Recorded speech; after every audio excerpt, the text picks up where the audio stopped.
We live in a hyper-digital society. Much of our daily lives and interactions are now experienced through digital screens. We spend hours of our days consuming digital content. And in the very near future, we will be even more immersed in digital worlds, taking us farther away from our physical surroundings. This fundamentally changes how we live and work and interact with our cities. The traditional ways of working and socializing are fundamentally changing. At the same time, we are living in ever more dense urban environments, surrounded by buildings that are of a scale and materiality that is unnatural and overwhelmingly man-made. Much of our built environment now looks like this. Vast sheets of glass and steel, sterile materials have proliferated across the globe, leading to a growing homogeneity, a sameness, a boringness in our cities.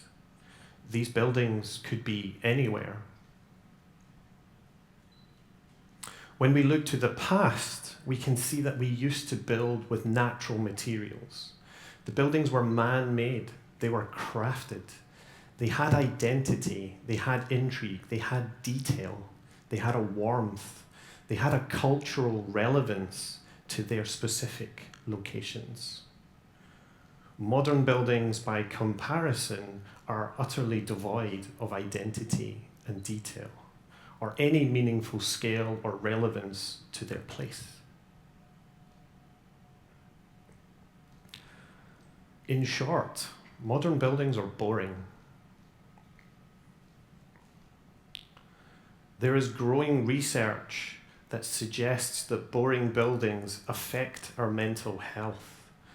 And when we extrapolate that to the scale of our modern cities of up to 30 million people, that impact is significant.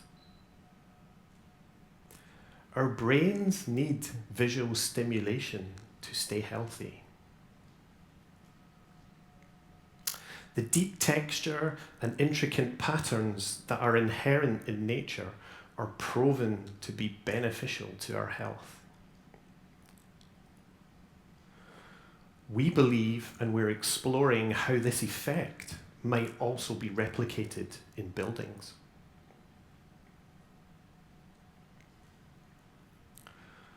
We believe there is a need for a new era of building, one that embraces the hyper-physical, that uplifts and inspires us, that harnesses modern technology and building techniques to bring new possibility to our cities.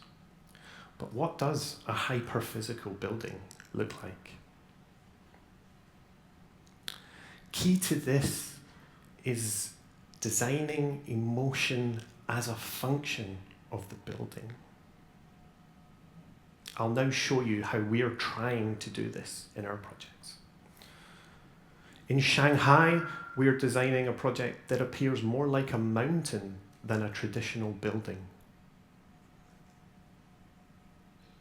It is a purposeful counterpoint to the harsh and orthogonal vertical and horizontal surfaces of the buildings around it. It has a dramatic yet soft silhouette. It has a deep texture and materiality. It is a building that is purposefully dramatic. It is a spectacle. It is a phenomena. And it has become an attraction that people come together just to experience. In Tokyo, we worked on a neighborhood district formed from a fluid structural lattice.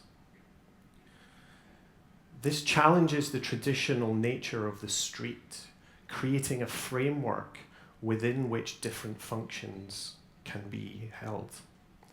It encourages exploration and intrigue. It invites you to explore. And in Xi'an, we created a new cultural and business district, one that creates an interactive focal point at its center that defines a place. It acts as a social attractor and is clad in the ceramics that are famous in this ancient city. Nature is embedded into the structure itself. It is a hyper-physical destination. It stimulates and encourages real-life togetherness, congregation, and community.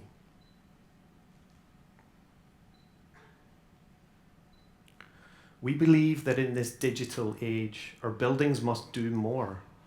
They must give more. They must uplift and inspire us and bring us together in the physical world. 谢谢。